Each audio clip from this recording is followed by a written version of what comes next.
बिस्मिल्लाहिर्रहमानिर्रहीम। अस्सलाम वालेकुम। 8th semester, lecture number 2, managerial economics, chapter number 4, topic indifference curve. What is indifference curve? indifference curve क्या होता है? indifference curve like x and y, two commodity की different combination देती है, वो भी किस IC1। इस पे सेटिस्फेक्शन जो है वो कांस्टेंट होती है, यूटिलिटी कांस्टेंट होती है, कॉम्बिनेशन डिफरेंट बन सकते हैं, तो इसको क्या कहते हैं? Indifference curve. और डिफरेंस कर्व बाय इंग्लिश में डिफाइन होता है the combination of two different goods, two or more goods give a same level of satisfaction on same indifference curve। तो इसी तरह अगर आप सेकंड इंडिफरेंस कर्व पे जाते हैं IC2 पे, तो ये मोर वाला वो है कि फिर सेटिस्फेक्शन भी ज़्यादा होगी, इस पे फिर कमोडिटी ज़्यादा होंगी x1 x2, और ये इंडिफरेंस कर्व फिर MRS marginal rate of substitution. हम एक गुड दूसरे के लिए क्या करते हैं? सब्स्टिट्यूट करते हैं, ट्रेड ऑफ करते हैं। ट्रेड ऑफ करने से क्या होता है? लेकिन क्या जो यूटिलिटी है वो कांस्टेंट होती है, सेटिस्फेक्शन कांस्टेंट होती है। तो ये क्या, ये MRS की प्रॉपर्टी थी, ये कुछ कल भी डिस्कस किया हुआ था। नेक्स्ट टॉपिक क्या है? कंस्ट्रेंट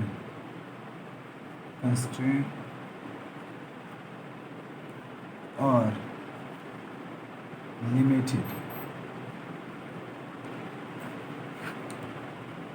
हमारे पास 3 डिफरेंट कंस्ट्रेंट हैं, लिमिटेशन है। वो लीगल कौन से हैं? एक टाइम कंस्ट्रेंट है, सेकंड फिजिकल कंस्ट्रेंट है, थर्ड वन तीसरा बजट कंस्ट्रेंट।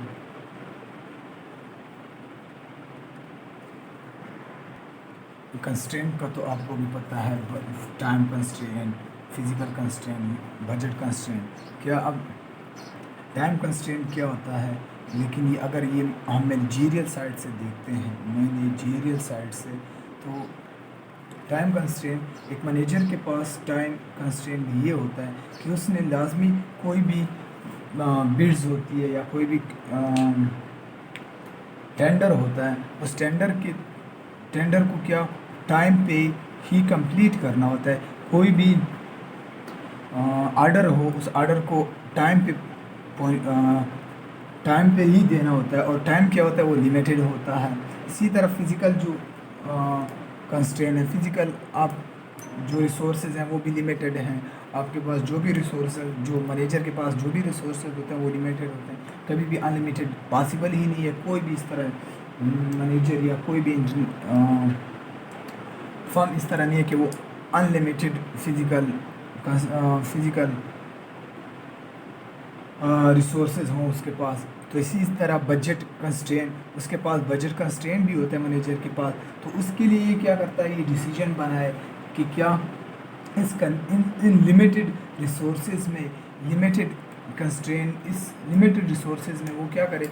एक गुड डिसीजन बनाए किसके लिए?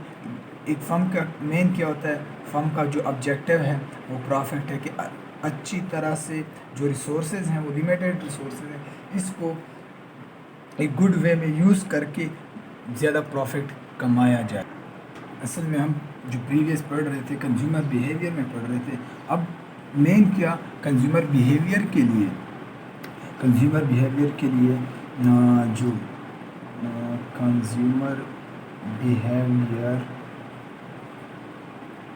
बिहेवियर बजट कंस्ट्रेंट 2 टाइप है। वो एक प्रोड्यूसर साइड है, एक कंज्यूमर साइड है।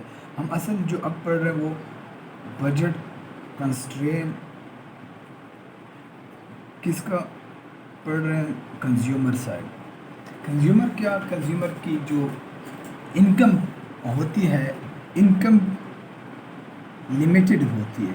उस लिमिटेड इनकम में वो क्या करता है, कंस्ट्रेन इनकम होती है। उस कंस्ट्रेन इनकम के थ्रू वो अपनी कंजम्पशन ऑफ गुड उसी पे ख़रीदता है।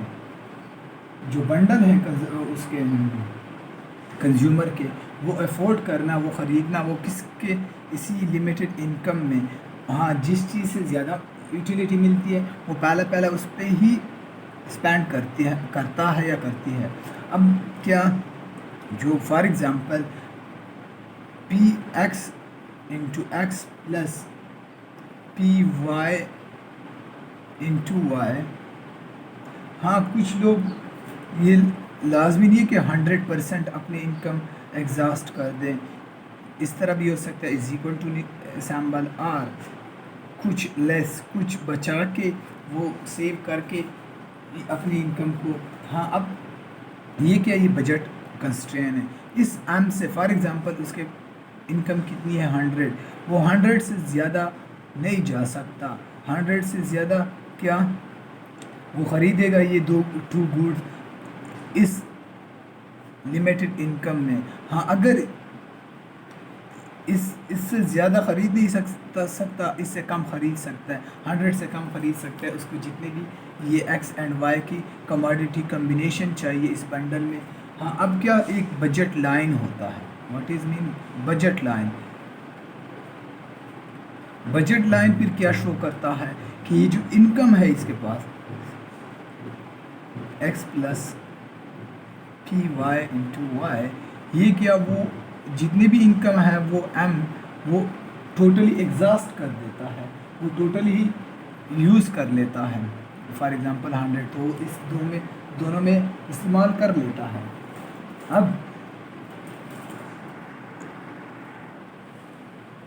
अब अगर कंज्यूमर है, एक कंज्यूमर है, वो सारे पी एक्स में यूज़ करता है, तो उसकी इनकम क्या है, जो एम है, M divided by P X, जितनी भी इनकम है उसकी वो एग्जॉस्ट हो रही है किस में, इसमें, तो इससे एक्स की गुड। इस तरह अगर कोई बंदा है वो पी वाई में सारा लगाता है तो सिर्फ वाई आएगा। अब अगर मैं बजट लाइन, ये बेसिक है बिल्कुल, बीएस फर्स्ट सेमेस्टर या सेकंड, उसमें शायद आप लोगों ने पढ़ा भी हो, लेकिन बुक ने मेंशन किया हुआ है, थोड़ा मैं रिपीट करना चाहता हूँ जल्दी कुछ ना कुछ। आप 100% में नहीं पढ़ रहा कि क्या क्या इसने लिखा हुआ है, लेकिन बेसिक जो इन्होंने।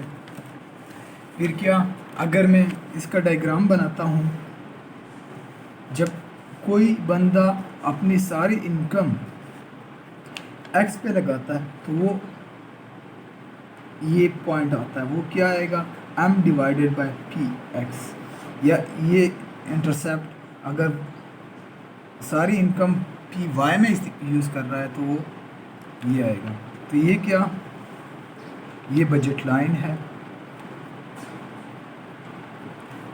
डिफरेंट कम्बिनेशन इसके बन सकते हैं, लेकिन हाँ, ये इस तरह नहीं कर सकता कोई भी बंदा कि उसकी बजट ये है, उसकी इनकम इस लेवल की है और ये इससे अबाव चला जाए। अबाव नहीं जा सकता, क्योंकि अबाव इसके पास इनकम ही नहीं है, वो इस लिमिटेड इस लाइन तक ही महदूद रह सकता है। अगर एमआरएस की बात करें फॉर बजट लाइन में, तो एमआरएस क्या, एमआरएस हमने पहले भी डिस्कस किया हुआ था। एमआरएस क्या है, एक गुड ट्रेड कर लें या ट्रेड ऑफ कर लें फॉर अदर गुड्स। हाँ, इसी तरह ये अगर हम कैलकुलेट करते हैं इधर, तो वो क्या बनता है बजट लाइन में, वो स्लोप ऑफ बजट लाइन बनता है, slope of the budget line.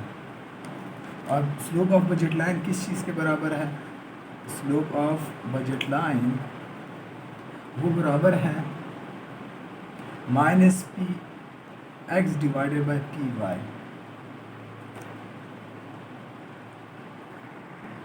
अब क्या, यही बजट लाइन स्लोप। अब इसी तरह चेंज इन इनकम आता है, चेंज इन इनकम किसके, कंज्यूमर की इनकम ज़्यादा होती है या कम होती है? कम होने से क्या होता है, ज़्यादा होने से क्या होता है?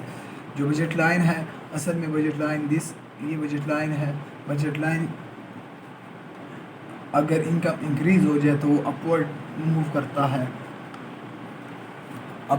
करता है, और जब इनकम डिक्रीज़ हो जाती है तो डाउनवर्ड ओरिजिन के साइड डिक्रीज़ होता है। ये m/px, हाँ, जब इंक्रीज़ हो जाए तो वो m/px, फर्स्ट हमने इंक्रीज़ का वो कर दिया तो डैश 1 डैश, इसी तरह m/py hair y hair x, और m/py डैश। अब डिक्रीज़ के लिए थर्ड वन सिर्फ शो करना कि हमने ये किया। तो ये क्या, जब बजट कंस्ट्रेन हो, लिमिट कम हो, इनकम कम हो, तो वो इनर साइड की तरफ मूव करेगा। और जब इंक्रीज हो कंज्यूमर की, लाइक अभी जो सिचुएशन क्रिएट हुई जो कोविड-19 की, तो इसमें बहुत लोगों की इनकम क्या हो गई, वो डाउनवर्ड की तरफ ओरिजिन की तरफ मूव कर गई है। इसकी वजह से उनकी कंजम्पशन फिर डिक्रीज हो गई है। इसी तरह चेंज इन प्राइसेस का फैक्टर, हाँ, जो बजट है वो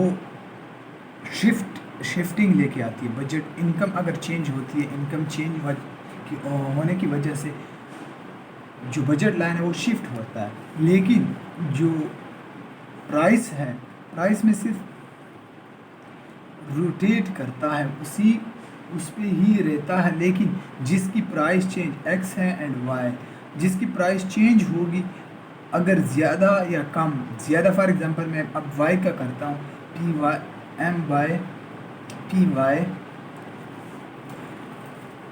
py, अब अगर इसी को मैं m/px मैं कहता हूँ x की y की हेयर x या y, जो भी पुट करते हो, मैंने x एंड y बस।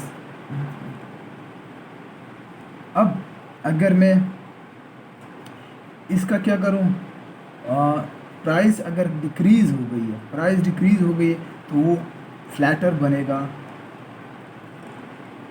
और इसी तरह अगर इसकी प्राइस बढ़ गई तो वो स्टीपर बनेगा। इसी तरह मैं सेकंड जो हॉरिजॉन्टल है वर्टिकल है, वर्टिकल का क्या होता है, प्राइस बढ़ने से, कम होने से। अब अगर प्राइस बढ़ जाए तो वो क्या, ये इनर की तरफ आएगा, ओरिजिन की तरफ, लेकिन शिफ्ट नहीं हो रहा, अपने ही अलोंग द कर्व चेंज आ रहा है, अलोंग द कर्व। इसी तरह अगर प्राइस कम हो तो वो ज़्यादा कमोडिटी ऑफ वाई ख़रीद सकेगा, तो वो मूव कर गया। लेकिन इसमें एक्स की कोई प्राइस चेंज नहीं हुई और इसमें वाई की हमने वही ली कि अब अगर दोनों की चेंज होती तो बाय दिस, अगर मैं इनिशियल क्या एक और थर्ड फॉर एग्जांपल बस, ये एक है line X Y, price change X की ये है कि डिक्रीज़ हो गई है, प्राइस इंक्रीज़ हो गई है, और क्या वाई की डिक्रीज़ हो गई है, तो वाई की अब इस तरह, तो ये क्या, ये शिफ्ट नहीं करती, ये अलोंग द कर्व चेंज होता है।